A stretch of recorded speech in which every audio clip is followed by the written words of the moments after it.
আমার নবীরে যারা গালি দিয়েছে, আমার নবীর বিরোধিতা যারা করেছে, তার প্রত্যেকটা গালির জবাব দিয়েছে কোরআনে স্বয়ং আল্লাহ। চিল্লায় বলো ঠিক কিনা? ইংল্যান্ডে বর্তমানে সবচাইতে জনপ্রিয় যে নামটা গোটা ইংল্যান্ড কাঁপিয়েছে, ওই নামটা হচ্ছে MUHAMMAD। চিল্লায় এখন সুবহানাল্লাহ। মুহাম্মদ সবচেয়ে চয়েসফুল নাম তাদের কাছে। তোরা বলিস আমার নবী নির্বংশ লেজ কাটা, তোদের 14 গোষ্ঠীর আমি নির্বংশ বানায় দেব। তোদের নাম নেয়ার মতো কেউ থাকবে না, তোদের নাম নেবে আর মানুষ থুতু ফেলবে। চিল্লায় বলো ঠিক কিনা? আমার নবীর নাম নেয়ার সাথে সাথে সেখানে দুরূদ আছে না নাই? রাসূল সাল্লাল্লাহু আলাইহি ওয়াসাল্লাম যেদিকে যেতেন চারদিক দিয়ে লোক ভিড় করত। আমার নবীর নূরানী চেহারাটাকে একটা নজর দেখার জন্য মানুষ পাগল হয়ে ছুটে আসতো।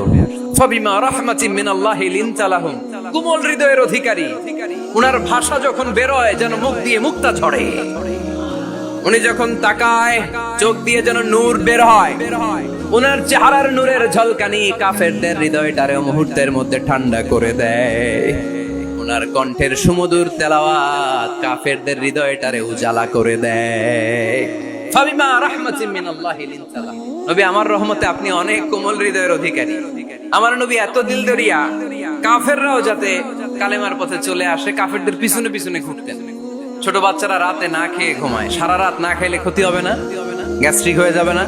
দেখবেন মা পিছনে পিছনে ছোটে, বাবা আয়, বাবা একটু খা, খায় না, ছেলে ঘুমায় যায়। মাটা পাগল পাড়া হয়ে ছোটে। আমার নবীও মক্কায় একটা কাফেরের জন্য জাহান্নামের আগুনে না পড়ে ওদের জন্য পাগল হয়ে পিছনে পিছনে ছুটতেন, পিছনে পিছনে যেতেন। আল্লাহ বললেন নবী ফালা আল্লাকা বাখিউন নাফসাকা আলা আসারিহিম ইল্লাম ইউমিনু বিহাদাল হাদিসি আসাফা। নবী হে, আপনি ওদের ভালোর জন্য ওদের পিছনে ছুটতে ছুটতে আপনি তো আপনার জানটারে শেষ করে দিবেন। আপনি তো নিজেরে শেষ করে দিচ্ছেন ওদের পিছনে ছুটতে ছুটতে। নবী গো, আপনি ওদের পিছনে ছুটতে ছুটতে নিজের জানটারে শেষ করে দিয়েন না। রহমতের নবী, সবার জন্য হৃদয়ে ভালোবাসা আছে না নাই? আমার নবীরে যারা গালি দিয়েছে, আমার নবীর বিরোধিতা যারা করেছে, তার প্রত্যেকটা গালির জবাব দিয়েছে কোরআনে স্বয়ং আল্লাহ। চিল্লায় বলো ঠিক কিনা? নবী যখন দাওয়াত দিতে শুরু করলেন, কোরআনের বাণীগুলো এত মধুর, এত মজার, এই সুন্দর মিলানো মিলানো বাণীগুলো শুনে কাফেররা বলতে আরম্ভ করলো, মুহাম্মদ কারো কাছ থেকে শিখে এসে আমাদেরকে এগুলো শোনাচ্ছে, এগুলো শুনতে কেমন যেন কবিতার মতো লাগে। নাউজুবিল্লাহ পড়বো না? কাফেররা আপত্তি তুললো, মুহাম্মদ তুমি যেটা শোনাও আমাদের তো মনে হয় এটা কবিতা। সাথে সাথে আল্লাহ ওদের দাঁত ভাঙা জবাব দিয়ে আয়াত নাজিল করে বললেন, ওয়ামা আল্লামনাহুশ শি'রা ওয়ামা ইয়ানবাগি লাহু ইন হুয়া ইল্লা যিকরুন ওয়া কুরআনুম মুবিন।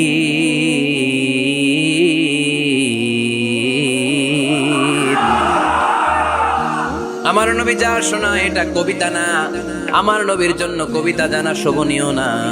আমার নবী যা শোনায় এটা উপদেশ বাণী, এটা হলো সুস্পষ্ট কোরআন। ঠিক কি না? আকাশ থেকে জবাব পাঠালো কে? আবার মক্কায় আরেক দল দাঁড়িয়ে বলল, মুহাম্মদ তুমি যা শোনাও এটা মন্ত্রের মতো লাগে, নালে মানুষ পাগল হয় কেন? তুমি যেদিকে ছোট পঙ্গপালের মতো লোকজন তোমার পিছে লাইন ধরে কেন? এটা মন্ত্রের মতো লাগে।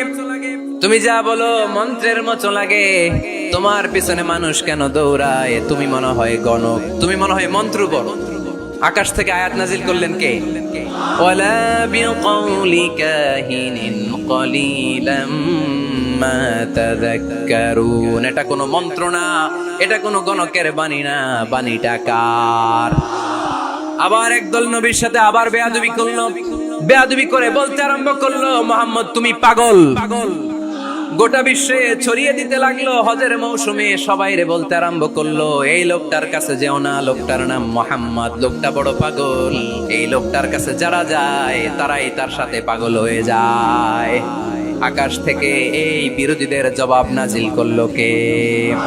ওয়ামা সাহিবুকুম বিমাজনুন, তোমাদের সাথে আমার বন্ধু পাগল নয়। ঠিক কি না? যেখানেই নবীর বিরোধিতা সেখানেই নবীর পক্ষে আয়াত নাজিল করে কে?